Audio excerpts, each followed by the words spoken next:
ल सिधै विषयवस्तुमै प्रवेश गरौँ है।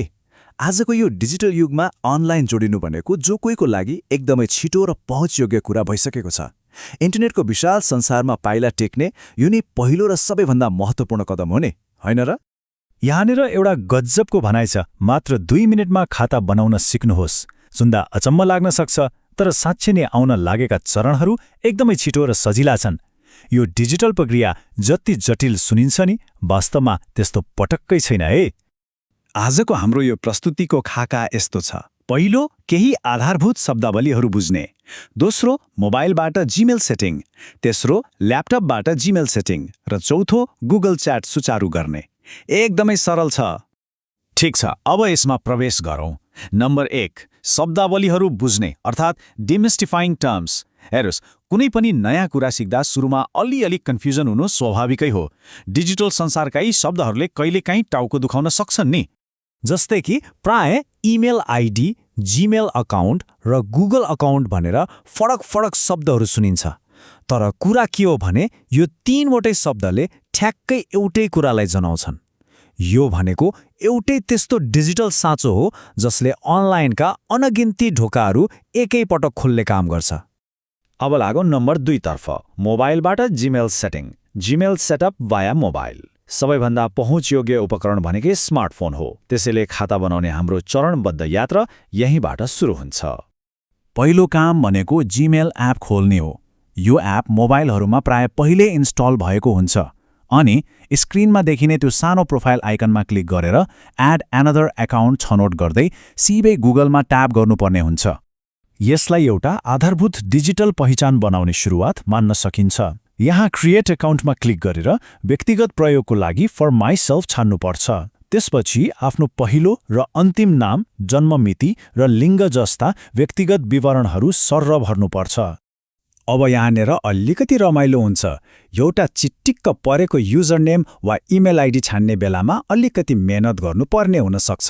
जस्तै भनौँ न, manish@gmail.com जस्ता एकदमै साधारण नामहरू त पहिले नै अरू कसैले लिइसकेको हुने सम्भावना धेरै हुन्छ नि त। त्यसैले यस्तो साधारण नाम राख्दा आउने इररबाट बच्नको लागि युजरनेमको पछाडि केही नम्बरहरू वा थोप्लाहरू थपेर त्यसलाई युनिक बनाउन सकिन्छ। अझ सजिलो त गुगलले नै तल सुझाव दिएका विकल्पहरूमध्येबाट कुनै एउटा छान्नु सबैभन्दा छिटो उपाय हो। नयाँ युजरनेम पक्का भइसकेपछि अब पालो एउटा बलियो डिजिटल ताला अर्थात् सुरक्षित पासवर्ड बनाउने। पासवर्ड राखेर नेक्स्ट र प्राइभेसी शर्तहरूका लागि आई अग्रीमा ट्याप गरेपछि ल हेर्नुहोस्, मोबाइलबाट खाता बनाउने काम पूर्ण रूपमा सम्पन्न भयो। कति सजिलो होइन त? अब जाउँ नम्बर 3मा, ल्यापटपबाट Gmail setting. Gmail setup via laptop. Computer वा ल्यापटपमा यो खाता बनाउने प्रक्रिया अलिकति फरक छ है, तर यसले सुरक्षाका नयाँ र गजबका तरिकाहरू सिकाउँछ। ल्यापटपमा सुरु गर्दा क्रोम वा एज जस्ता कुनै पनि वेब ब्राउजर खोले हुन्छ। त्यहाँ गएर जीमेल साइन अप भनेर खोज्ने र व्यक्तिगत प्रयोगका लागि क्रिएट अ जीमेल अकाउन्ट भन्ने लिङ्कमा क्लिक गर्नुपर्छ। यहाँ नाम भर्दा थर राख्नु ऐच्छिक कुरा हो। त्यसपछि जन्ममिति र लिङ्ग खुलाएर अघि जस्तै एउटा युजर नेम छान्नुपर्छ। एउटा महत्त्वपूर्ण कुरा है, ल्यापटपमा पासवर्ड बनाउँदा कम्तीमा 8वटा क्यारेक्टर हुनैपर्छ, जसमा अक्षर, नम्बर र सङ्केत अर्थात् सिम्बोलहरूको मिश्रण हुनु एकदमै अनिवार्य छ। अब ल्यापटपको हकमा एउटा अचम्मको तर अत्यन्तै महत्त्वपूर्ण सुरक्षा चरण आउँछ, क्युआर कोड प्रमाणीकरण। यो साँच्चै नै गजबको कुरा हो। यसले ल्यापटपको ठूलो स्क्रिन र हातमा भएको मोबाइल फोनलाई एक आपसमा मज्जाले जोड्ने काम गर्छ। यो कसरी हुन्छ त? एकदम सजिलो छ। मोबाइल फोनमा गुगल एप खोल्ने र लेन्स अर्थात् त्यो क्यामेरा आइकनमा ट्याप गर्ने। त्यसपछि मोबाइलकै सहायताले ल्यापटपको स्क्रिनमा देखिएको त्यो क्युआर कोड स्क्यान गरेर भेरिफाईमा ट्याप गर्न साथ ल्यापटपको खाता सजिलै प्रमाणित हुन्छ। यहाँ मोबाइलको गुगल लेन्सले एउटा जादुई प्रमाणीकरण उपकरणको रूपमा काम गर्छ।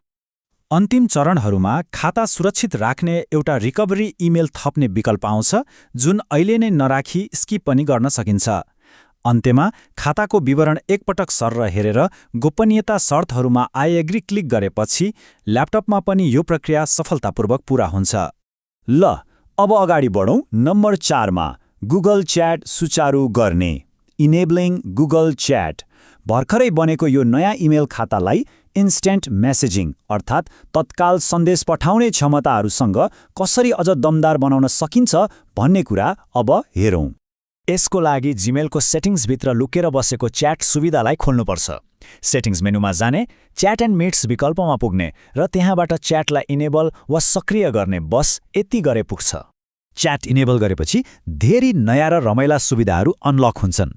नोटिफिकेसनको आवाज परिवर्तन गर्ने, समय तालिका मिलाउने र इमेल नोटिफिकेसनहरू प्राप्त गर्ने कुरामा अब पूर्ण नियन्त्रण हुन्छ। र सबैभन्दा गजबको कुरा त यसलाई आफ्नो इच्छाअनुसार जति बेला पनि सजिलै सक्रिय वा बन्द गर्न सकिन्छ। ल अब डिजिटल ढोका पूर्ण रूपमा खुलिसकेको छ र च्याट सुविधा पनि सुचारू भइसकेको छ। त्यसो भए यो नयाँ डिजिटल सञ्चार उपकरणबाट पठाइने पहिलो सन्देश प्राप्त गर्ने भाग्यशाली व्यक्ति को होला त? यो चाहिँ साँच्चै नै सोच्नुपर्ने र तुरुन्तै प्रयोग गरिहाल्नुपर्ने कुरा हो।